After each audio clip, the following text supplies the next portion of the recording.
Just checking on Adobe Audition. No, I'm not clipping.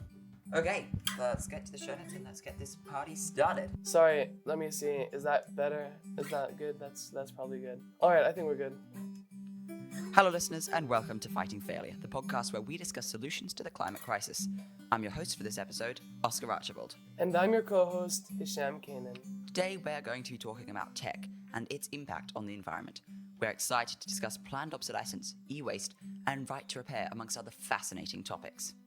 So as a little introduction, let me tell you first the story of the light bulb conspiracy. So, when electric light bulbs were first invented, some designs could essentially run forever. They had a very strong filament and no moving parts, so it made sense that they could stand the test of time. If you think about the sort of things that generally cause appliances to break, such as a mixer might break because, the moving part gets gradually worn down until it just snaps off. But with a light bulb, the only real part that can wear down is the filament, unless you break the glass, of course. And so once Edison had gone through his 1,000 filaments that didn't work, and he found this one that did work, I think it was made of tungsten, correct me if I'm wrong, and this filament could last just so long. So initially, this would have been good for the people who are making these light bulbs, the light bulb manufacturers. They made tons of money, everyone wanted to buy them because they were really high quality products. However, once everybody had all the light bulbs they needed for all the rooms in their house, plus plenty to spare, this became a problem for the people manufacturing the light bulbs because suddenly all their business dried up. Because if you sell something to everyone, but then once people have got that one thing of that product, they never need to replace it. Once you've saturated the market, there's really nowhere for your business to go, especially if your only expertise is in manufacturing these light bulbs. So ultimately, this was a massive problem for the light bulb manufacturers.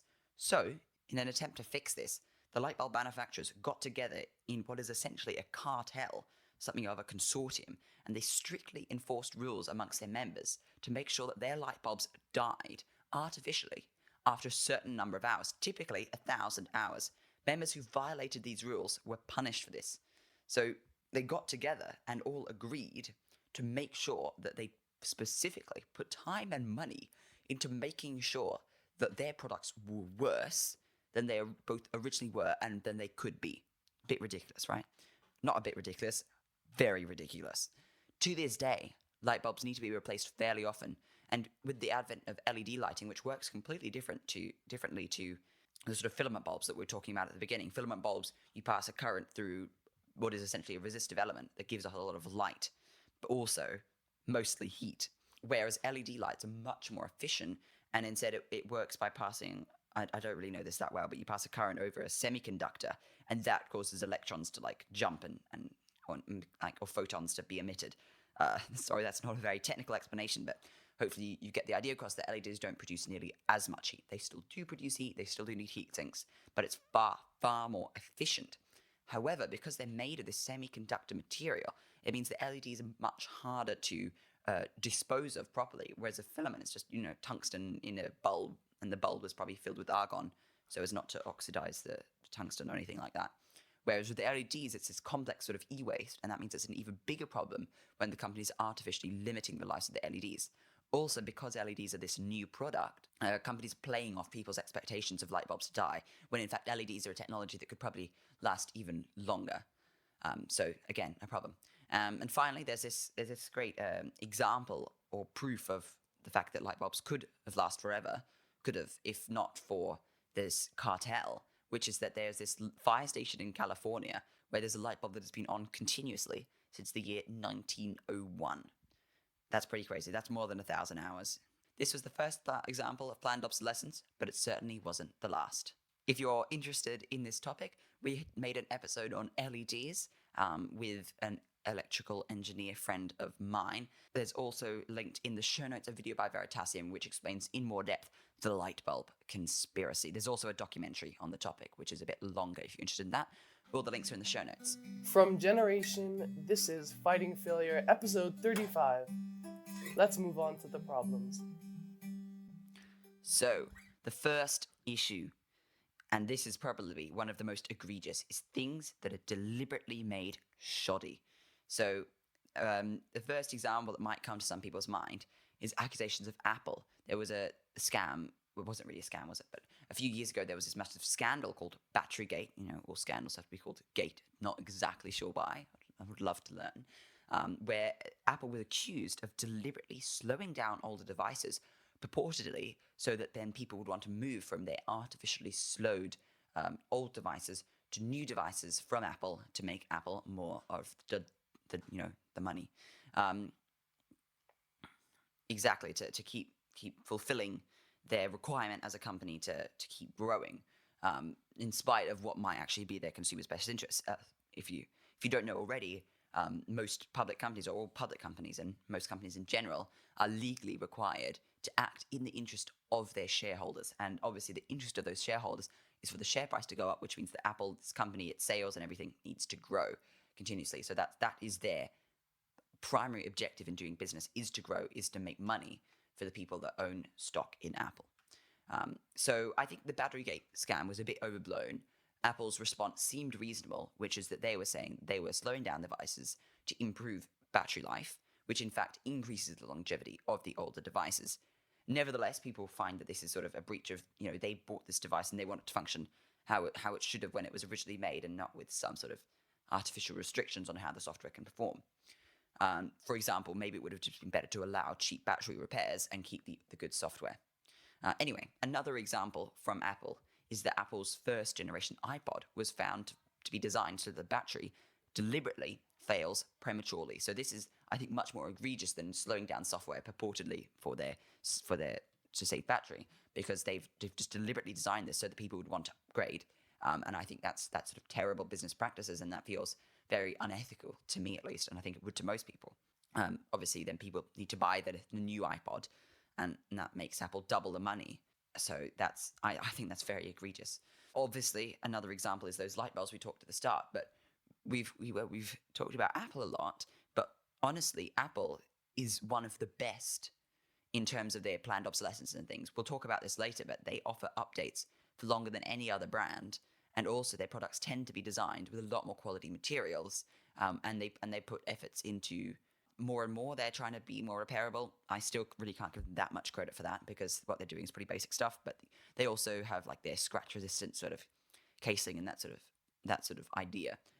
So honestly, most other brands tend to be a lot worse in their overall environmental credentials, both in terms of how long their devices last for, how easy it is to repair because they're smaller brands, as well as how long they provide updates for, and all of those sort of things. It's even worse. For example, I have what's basically quite a niche Android phone. It's fairly cheap, but once it stops receiving updates, and honestly, it might have stopped already, I can't get updates from it anymore, and I'm just going to. That's a security risk to keep it without updates. But also, if it broke, like, I doubt that there's going to be any replacement parts anywhere for it. Like, I can't even. It's very difficult to find even a case or a screen protector on Amazon for this, because it's so rare. Whereas Apple, you can go and get an unofficial repair from a store just because it's so popular that lots of people are making these replacement parts. It's not actually like Apple's doing, but that does mean that Apple products are on the positive side in terms of all tech. Obviously, this goes without saying, but the best phone for the environment, or the best tech for the environment, is the tech you already have. Because no matter the environmental credentials of the company you're buying from, the best thing to do is not buy something new, and to make your devices last as long as possible. And I mean, the companies, what they do as well is they find ways to trick you into purchasing new products. So one thing that Apple does is, if you have a phone, so I have an 8 SE iPhone, and if I trade my phone in now, I get something like a $300 discount or a $400 discount on the newest phone, which when it first comes out is something like $1,000. It's like really expensive, right? So they try and get you into this headspace of, well, this phone, it's like 3-4 years old. It'll eventually go bad. So why don't I just get rid of it now and get a discount on my new phone, which I would have got in the future anyway.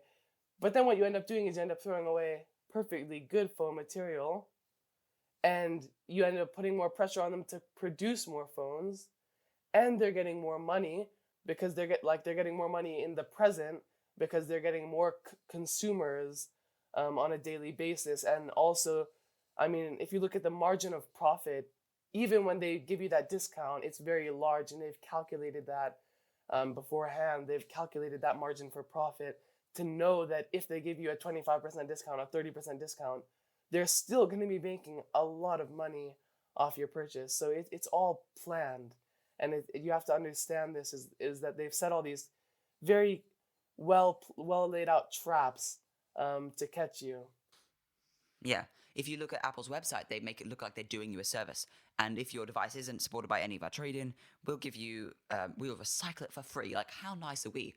But actually what you're doing them is you're giving them a very valuable device with a lot of precious metals, with gold in it. It's got a lot of stuff that can be recovered. It's got an aluminum casing. So actually, like, send it to us and we'll recycle it for free. You're just giving them like straight up money if you're giving them a device that isn't supported by their trading scheme. But we'll talk about later, predatory trading schemes is on the list. But I think the last thing that is made shoddy deliberately, but it's sort of a grey line, is just about everything on Amazon made by these small Chinese brands with not much name recognition, made out of, crappy, brittle, injection molded plastic.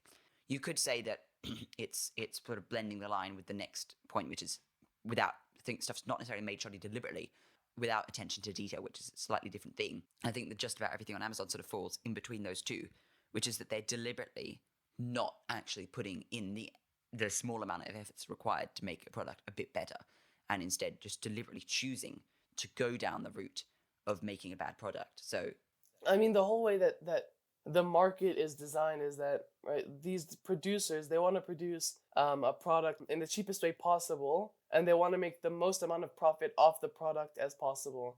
So they'll look for ways to make their product look really good, and then they'll look for ways to cut costs on the production of their product. And this is a problem, and this is why you have so many poor quality products that are coming from all over the world, and it's because companies want to cut costs and make profit. And that's how this whole market is driven, is by profit and how much profit you can make off low production costs. exactly. And it's also, the things that cost cutting is a recent innovation. The sort of things that we see in cost cutting, like shoddy materials, the designers isn't very thought out, weak electrical components and wires.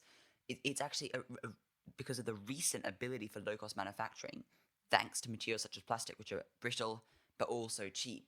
It means that many companies now will cut costs where they previously weren't actually physically able to, because historically, this option for cutting costs like so broadly didn't really exist, because it wasn't feasible to move factories to China. It wasn't feasible to construct things out of plastic because plastic wasn't invented yet or discovered yet. I don't really know which to classify it as, but probably invented.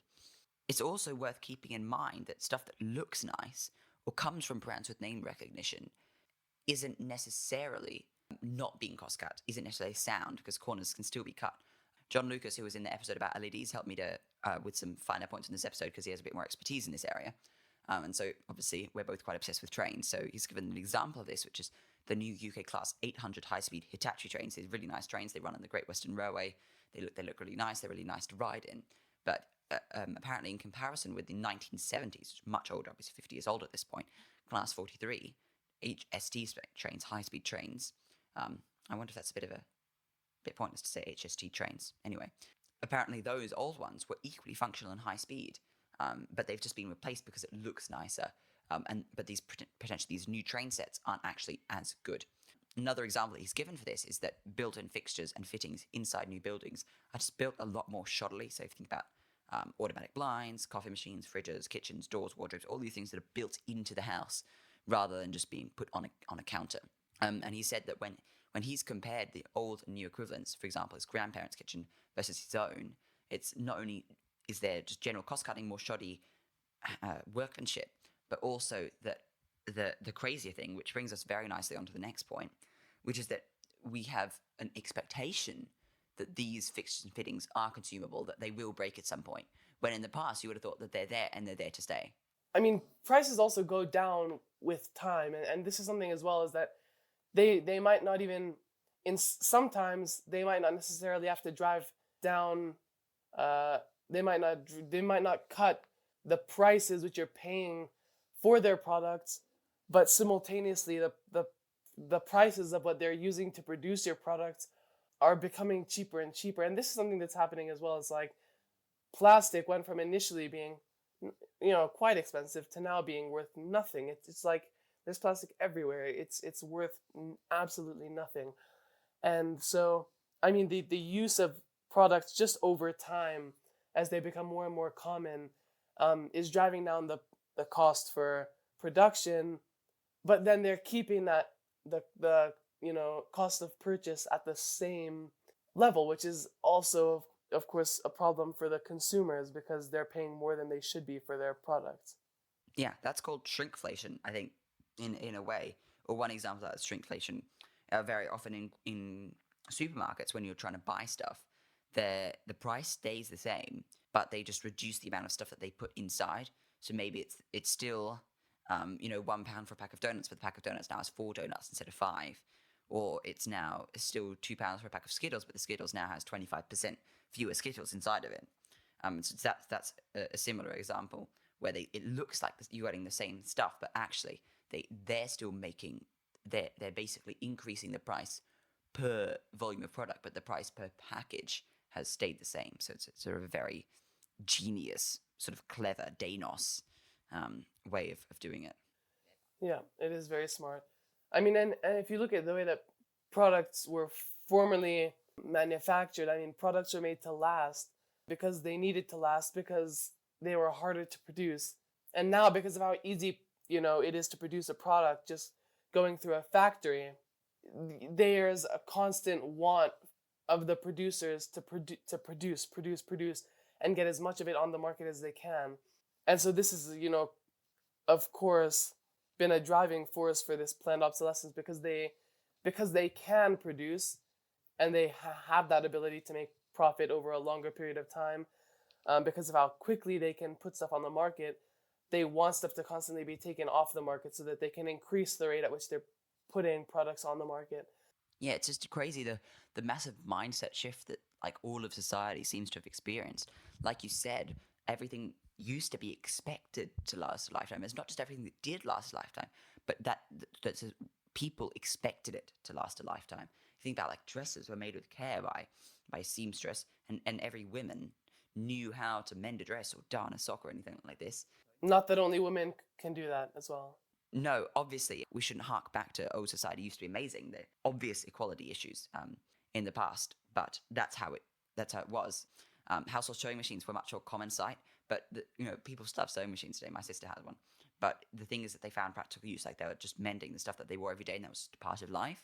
Whereas nowadays it's like art and craft and upcycling, and it's all very trendy and all of that. And you can imagine, and that's not to say that upcycling is bad at all, but the use of sewing machines is much more trendy, rather than like this is just what you do. Like there's nothing surprising about it, and there's absolutely nothing wrong with having a hobby in the textiles department. But it's just to say that people used to use this as an everyday thing. It wasn't really questioned at all. Also, anything resembling a machine was probably made out of cast iron, never break, toasters, electric fires, tape players, radios, blenders, fuse boxes, lamps, as well as they'll be easily mendable if they did break. So replacement parts available, repair shops also able to repair these things, whereas nowadays there are legal barriers to independent repair shops repairing products made by companies such as Apple, but also other companies that make things. I mean, and at the point where we are now, we expect our products to only last for a few years because of the constant trend in quality production right now. So, like, you buy your iPhone knowing that in 6-7 years you're gonna need to replace it. You buy your computer knowing that in 4 or 5 years you're gonna have to replace it. And it's this shift in mindset that kind of enables companies to do that. So what they do at first is they, introduce shorter lifespan products just a little bit, and then more and more, and you're not really realizing that they're manipulating and creating this shift in mindset so that your expectations for product lifetime are lower, and then they're able to manufacture them with a lower lifetime. And even more, there's this societal expectation to have the sort of latest products as a status symbol in a way. Yeah, I mean, it's stigmatized. It's very stigmatized to have like old product. Until last year, my parents had iPhone 4s, which came out in, let me look this up, iPhone 4 release date. Okay, they came out a long time ago, and they were very old. They still kind of worked, but they had, sort of run out of software updates. Most apps no longer worked on them. It was June 24th, 2010 was their release date. Oh my gosh, so yeah, they'd have been 10 years old, which is pretty long for a device. But why shouldn't a device easily last 10 years? Why shouldn't it? Just with a few battery replacements and continuous software updates, why shouldn't they? And also, why should it be a social sort of laughing point that, I joke with my friends, oh, do you know, my parents have iPhone 4s, like why should that be so stigmatized? And why shouldn't it be like, oh, wow, that's cool? Or even more, it's just like, yes, so what? Because it shouldn't really matter. These devices should still be reported, and it shouldn't really be anything much of interest. Just like if you said, oh, my house is 10 years old, people would be like, huh, so what? It doesn't really matter how old your house is because, whatever, most of the houses in Oxford are probably more than 100 years old, but they're still working fine because, some of the internals have been upgraded. Electricity has been added, the gas boiler's been replaced, but the whole structure remains. Whereas with phones, it's expected to break within a few years, even though the aluminium isn't corroding anytime soon, and then just be thrown out and replaced, which is ridiculous. Then there's this whole expectation that the quality of products is going to be lower after some years. So then people all go, well, you have this old phone, so it must be lower quality, and therefore you must be poor. You must, there's like this whole stigma, social stigma. Totally. But when the iPhone 4 came out, it was revolutionary. So why can't it still be just as good a phone now as it was then? And obviously, at some point, there are updates and it's, there are better products, but it's like, do you really need that, slightly better camera? Do you need the, I think what another thing is that we've lost track of the purpose of a lot of our products as we sort of started purchasing things for recreation.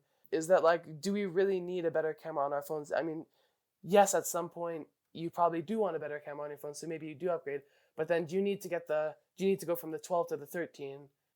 Exactly, like the quality, there's no real difference. They just make it look a little bit better, and then they put one more feature in, and then all of a sudden it's the new rage. And it's like, we've gotten into this mindset where everything newer is better, and that's not necessarily the case. And if we go back to the house metaphor, nowadays new houses are being built with heat pumps, like we discussed in ages ago in one of my energy episodes where we had a special guest come on who was an expert in heat pumps. But if we think back to our house metaphor, as I was saying, my house is very old, but at some point we don't need to tear down the house and replace it with a new house because the new house has a heat pump. We just tear out the heating system from the house and replace the heating system with a heat pump system. You need to get larger radiators. You need to replace it with either a ground source or an air source sort of heating interface. You don't need to tear down the house and make a new house. So it's the same with the phone. Why can't you send your old iPhone 4 back to Apple and say, oh, hi, can you just put the A16 chip in this, which is the newest chip, without actually replacing the entire phone? Because I'm fine with all the external elements. I get that there are some challenges in that, especially in terms of the software. How does this A16 chip interface with the really old RAM or anything like that? But you can imagine that sort of mindset we want to be trending towards rather than away from, which is the way we're currently going. Another big thing with older products as well, and like I mentioned earlier, like some companies do offer, send in your older products, we'll give you a discount. Like Apple does that. There's a couple other companies that do that. And it seems all good and well. But another thing which you should take note of is the fact that you can no longer give an iPhone 4 or an iPhone 5, I think even an iPhone 6 back to Apple. They won't take it. Yeah, they won't give you anything. Like, you won't get that discount. Why? That's just something I think everyone should think about, is why. And they can still get stuff out of the phone, but it's that they really, really want you to get they want to promote this trend of you getting every 4 years or every 5 years a new phone. So if your phone's older than that, they're like, you didn't get the newer phone when you could have got the newer phone for a discount, so that's your problem. I think they want you to throw even a 3 to 1 year train. I think they want you to sign up for the thing where you just get a new phone every year and then send in your old one for 80% of the value or something like that. And that's why they decrease the value, because originally the iPhone 4 would have had a pretty good trade-in value. And so why is that trade-in value decreased so much? Well, because they want to encourage you towards keeping it for less and less time. Yeah, I mean, we're also using this example of the iPhone a lot, but this happens in a lot of products, which is something you should just keep 100%. in mind. It's not limited to the iPhone. It's not limited to the light bulb. We're just using these as very baseline examples because they're very easy and obviously very well known. So probably easier for you guys to make those connections. So just keep in mind that this is happening on a large scale on a lot of products. If you think about what you were saying before about like social stigma, the companies are totally encouraging this because, and I think actually Apple is in some ways more guilty of this, just thinking about my limited knowledge of the tech market than others.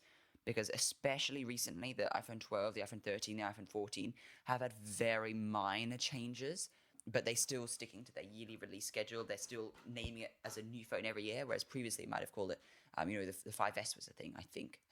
Yeah, I had the 5C or something like that. It was my first phone. And that's another thing is that it's also sort of stigmatized for you to get hand-me-down products as well, which is something that everyone wants in this with this current mindset to have a new product. So people having hand-me-downs is less and less common. But what's the problem? Like when I first got a phone, I didn't need a camera.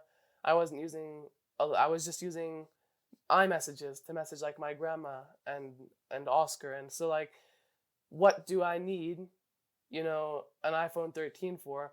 So like at some point, yes, the phone started deteriorating and of course because of the planned obsolescence and like it wasn't updating. And then I dropped it and broke it. So that was another thing. At some point you do need to upgrade, but it's like, what's the whole problem with hand-me-downs as well is like for your first phone, you don't need a brand new phone. There's no real need for that. My first phone was a really old Nokia from my great grandmother. There you go. And the reason that I didn't get a hand me down was for my first phone because both of my parents' old phones were hand me downs themselves, but they were so old that it probably wouldn't be really worth handing them down. Yeah.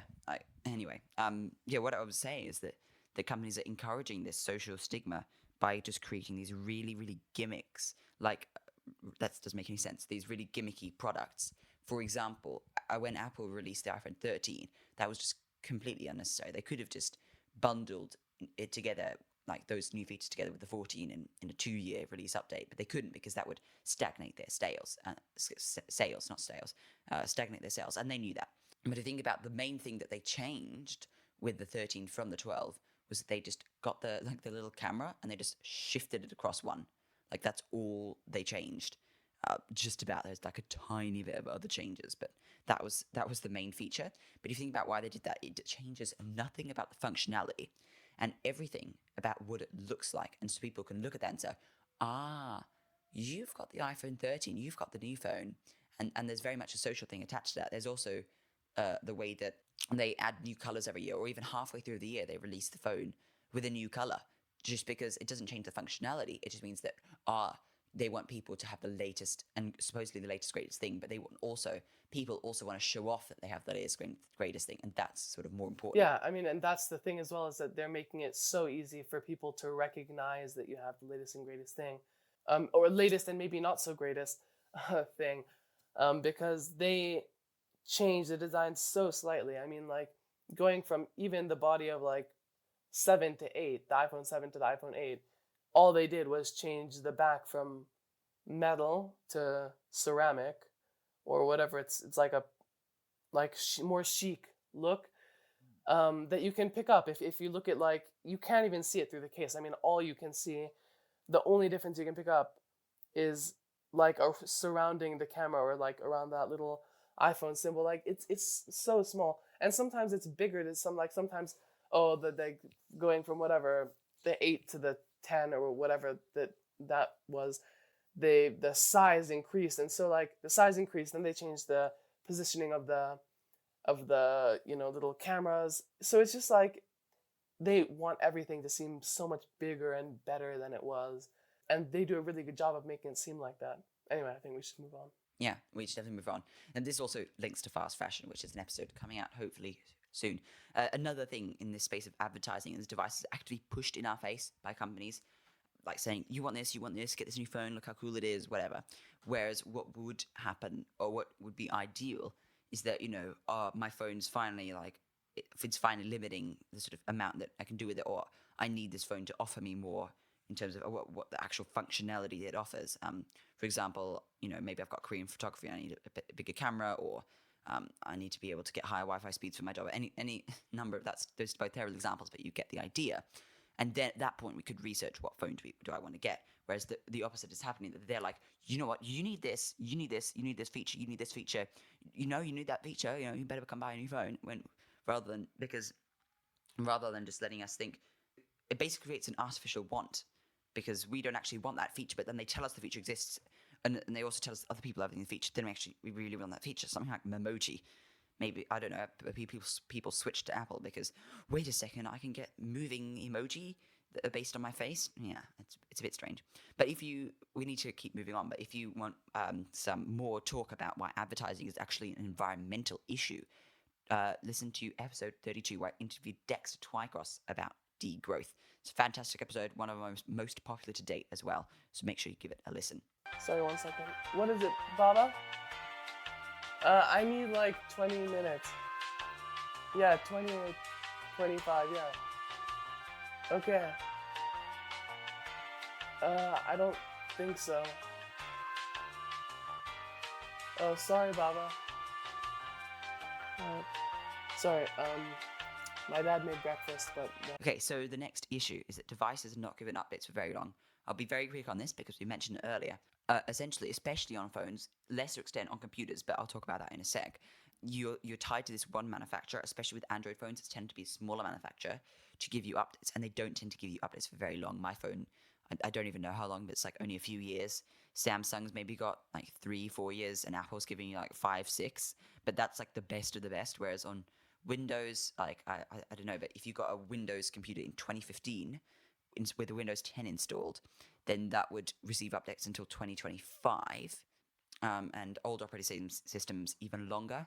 But it's a bit ridiculous. I got my computer in 2016, and now from 2025, in 3 years, it's going to stop receiving updates, which is a bit annoying because especially now that I just use it as a desktop, because the battery's dead and I can't get a replacement part, planned obsolescence. It does mean that at some point I'm going to need to get rid of it or install Linux on it, both of which are not good options because the podcast editing software doesn't work on Linux. Linux, on the other hand, is open source. It doesn't have corporate interest. Well, it does have corporate interest, but not in terms of that sense. And with any Linux system, you can get upgrades ad infinitum. And Linux supports really, really old devices. Even now, they're only just starting to rescind support for 32-bit devices, and there are still distributions for Linux you can get that will work with 32-bit. Two other things, one more thing. More and more devices depend on security updates because more and more devices that were previously not smart are now smart. Like if your fridge is suddenly vulnerable to hacking your whole house, that's an issue, right? And now you're going to get a new fridge every 3 years because the smart fridge company is going bust. There you go. Yeah. So our next point is that manufacturers make it deliberately harder and significantly harder to repair products after a given amount of time, or even from the start in a lot of cases actually. I mean, biggest problem is that a lot of companies don't even offer any repair option. Like a lot of things that you get off Amazon, there is no option for repair. And sometimes you can get parts to repair your stuff, and sometimes you can. And sometimes even if you can buy the parts, it's significantly more expensive, even on products where they do offer sort of replacement parts. So then it's just more, so it's in the end, it's just a better option for you to get the newest thing, which is another trap that companies lay, which is like even companies that do offer repair, like Apple and some other telecommunication companies, and what they do is that they do have options now. Apple does have options to buy replacement parts. And you can buy some replacement parts from non-Apple producers, but there's options to buy replacement parts for the back of your phone, for the little camera, for the screen. But, it ends up being so expensive that it's just like, I may as well get the iPhone 14. Apple's repair stuff is a bit ridiculous because recently they've said, we're working towards repairability, and we've got this new self-service repair program where you can repair like 4 things only from the latest iPhone, and it'll cost you so much that it's actually just cheaper to get us to repair it for you. But they do allow you to rent the tools and that sort of thing, but it is extremely devious, the sort of thing they're doing. But also, laptops are getting less and less repairable. It's harder to upgrade the internals, and they're also doing stuff like not using screws. So I think my laptop screws, you could just unscrew the base and like see the internals. Whereas with phones, and newer laptops, thinner laptops, it's got like a one-use glue. So once you like cut through the glue, it's no longer sticky. or they'll also just like weld it together with ultrasonic welding, is what John's written here. And that means it's very hard to put it back together. They also say things like your warranty is voided if you try and upgrade your thing or touch anything inside, or even further, they'll say stuff like plaster their menus with like scary warnings like this is not user serviceable, it's very hazardous, take it apart. And this is also slightly significant of an issue in America with how easy it is to sue anyone for anything. I'm sure companies are very scared of being sued for if people get injured trying to take their stuff away. Really, it's obviously not their fault. The company's fault if someone's injured trying to tamper with it. But I think it's too easy to sue someone in America. But that is something of a different issue. In the UK, it's much harder to just start a lawsuit for any reason, whereas in the US, you can literally just sue anyone at any time for any reason. And there aren't that many anti-slap laws. But a bit of a tangent. Well, one of the other big problems with this is that like you can, and with some products, especially like the higher tech products, you can't replace parts, like what Oscar was saying, with parts that aren't manufactured by them, even if they're not offering repair services. So then maybe you end up putting in, like, I think Oscar's sister got a new phone, you put in a new battery that's not made by Apple, and then all of a sudden the phone, the functionality is like lower, they give you warnings, and it's like, really, what's the big deal? Yeah, so what happened on my sister's phone is that she bought a second-hand phone or it was bought for her birthday. She bought a second-hand phone from an online store, which was, had a good reputation, and specifically she bought one that said it would have at least 80% battery health. So she got the phone, she went on to settings to check if the battery health was actually 80%, but all it said was like, unable to verify this is a genuine Apple part, and it just wouldn't show her anything about the battery health, which is a bit ridiculous. But there are worst cases if you try and tinker even further with a phone, that it will really disable a lot of features. So there was an example where someone tried to modify an iPhone to work with USB-C, a superior standard to Apple's Lightning connector, and they said it worked. And I think they were able to sell it to someone for quite a high price because everyone wanted a USB-C iPhone. But if you wouldn't really be able to do much with the software, you wouldn't be able to update or anything, and if you did, it would just break because you've just tried to make a minor tinker. Whereas if you had a much more open operating system like Linux on a computer, then you could just do about anything, and Linux would just work with the new components without complaining at all. So it's clearly part of a predatory strategy by Apple to try and make it seem as if their repair services are the only ones that really work when they're way overpriced and clearly making them a massive amount of money. Yeah. And then our final point here is just the massive amounts of e-waste that come off of a lot of modern products, from some of our cars to phones to computers. And we're talking a lot about phones and computers. I mean, even other electronics. And actually, one of the worst ones is 20% of e-waste is classified as temperature exchange equipment. Basically, stuff that uses refrigerant gases like ACs and fridges. The really dangerous thing about this from an environmental perspective is that these refrigerant gases, if they're not disposed of properly, will leak into the atmosphere, and they're thousands to hundreds of thousands of times more potent than CO2. So for like 1 gram of one of these F gases, they're known because they contain fluorine, it can literally warm the Earth 100,000 times more than a single molecule of carbon dioxide, or a gram of carbon dioxide, or a mole of carbon dioxide, or however you want to quantitatively chemistry the thing. So, overall, it seems society is heading in a very dangerous direction, something almost akin to the horrifying consumerism seen in Brave New World, a novel by Aldous Huxley.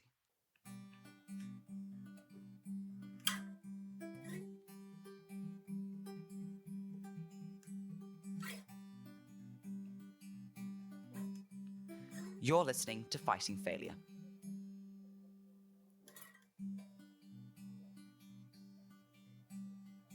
This is episode 35.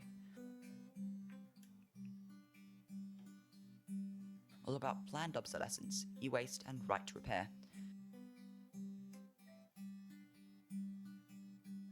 If you've enjoyed it so far, it'd mean the world to us if you shared it with someone who might like it too.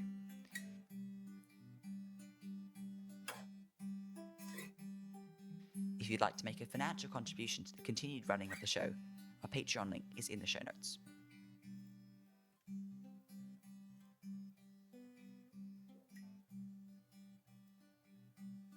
Now, on to the solutions.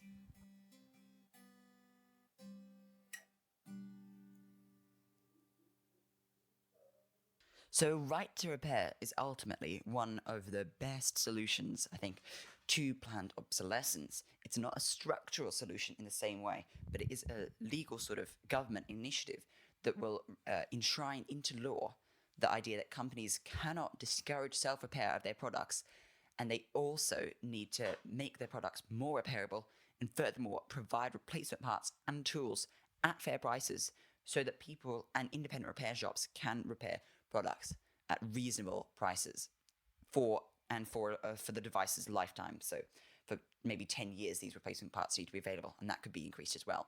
And this doesn't necessarily remedy companies from having this mindset of ultimately just making more growth and more growth and more growth and more products and more products, but it's a very useful safeguard against that, and it means that consumers will still be able to keep their products for longer than companies might otherwise want. And ultimately, this is not something that we can rely on companies to do themselves because it's not in their economic interests.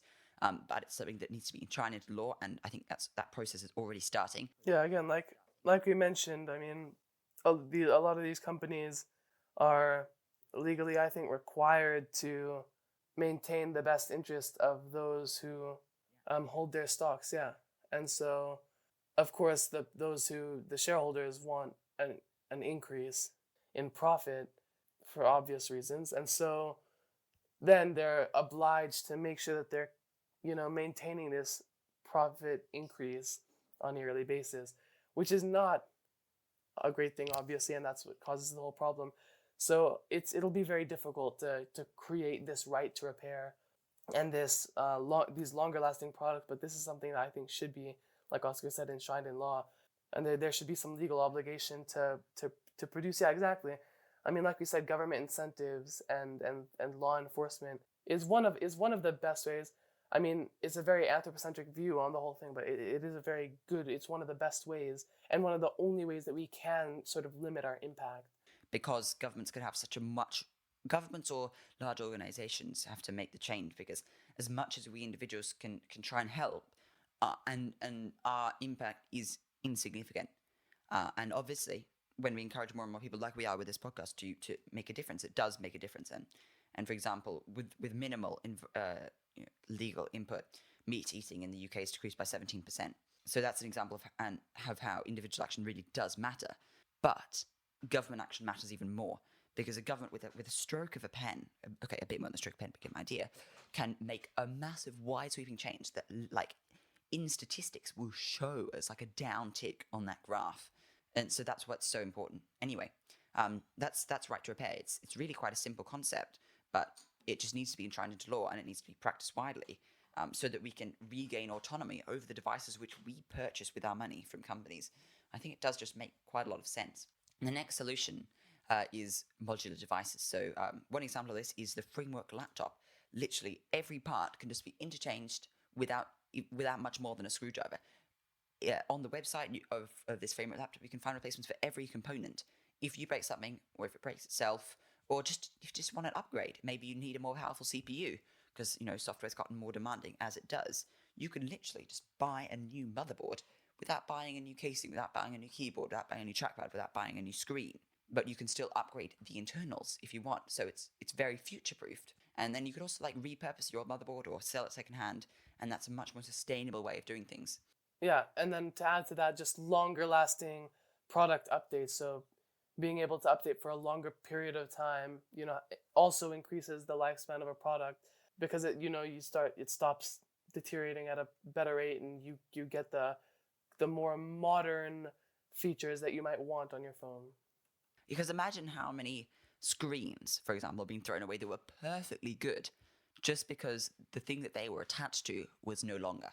And essentially that's what modular devices solve. You only replace the faulty components.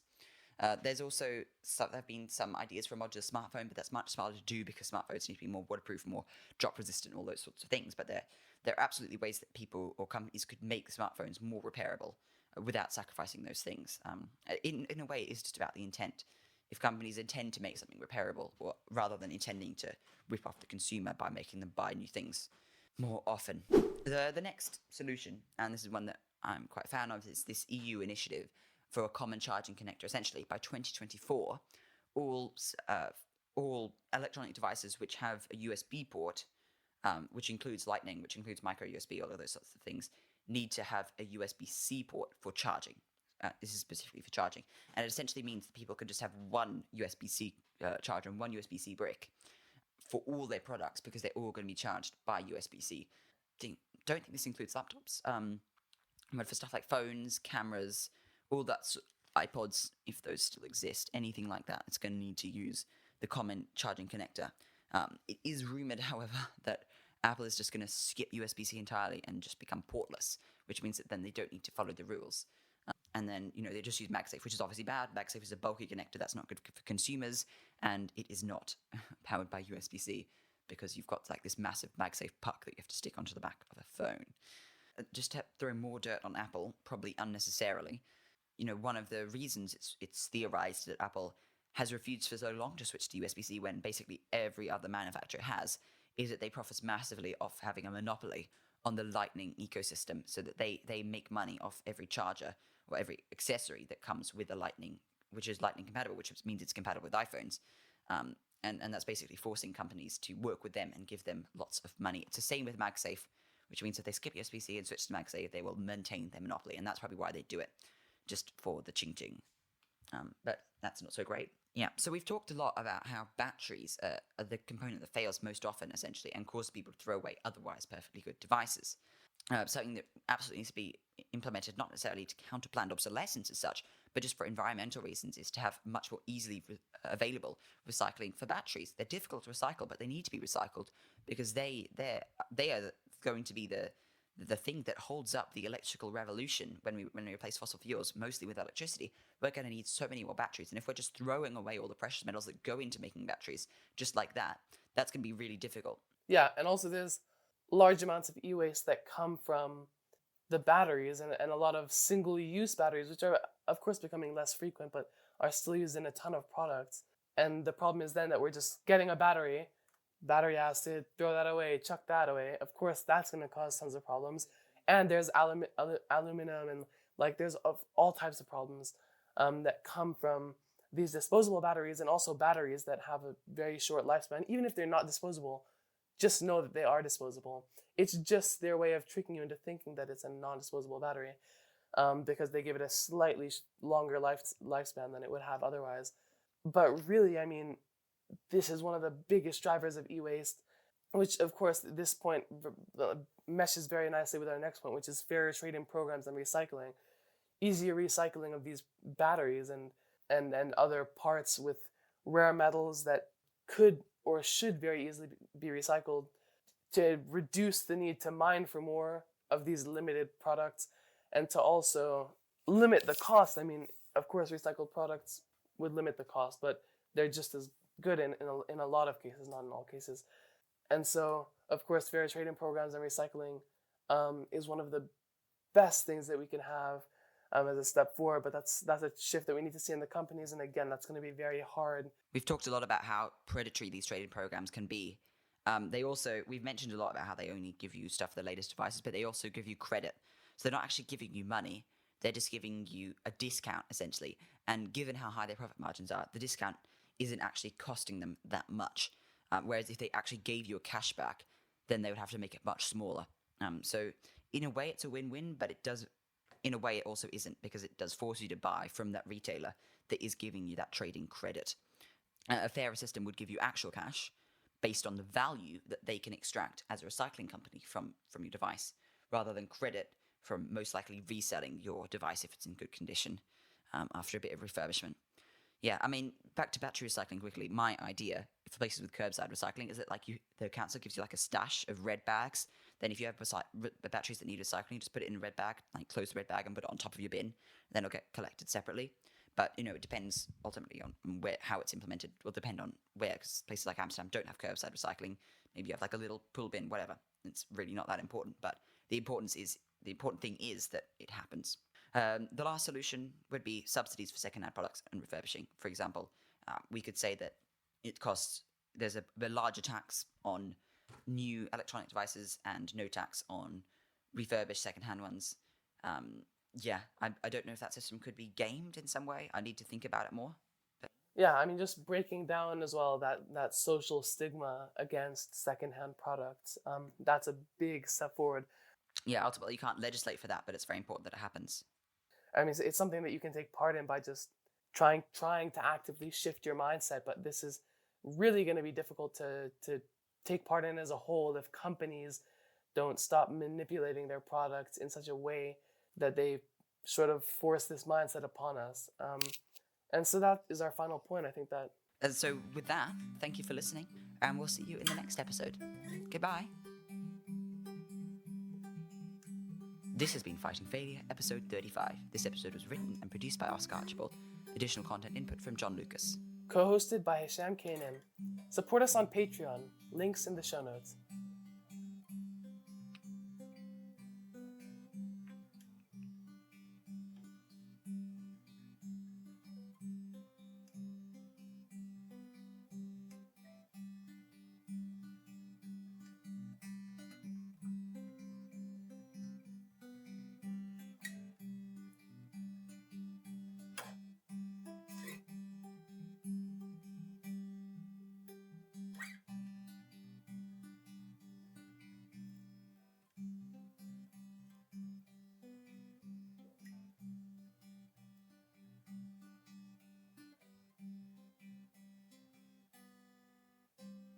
Okay, that's done.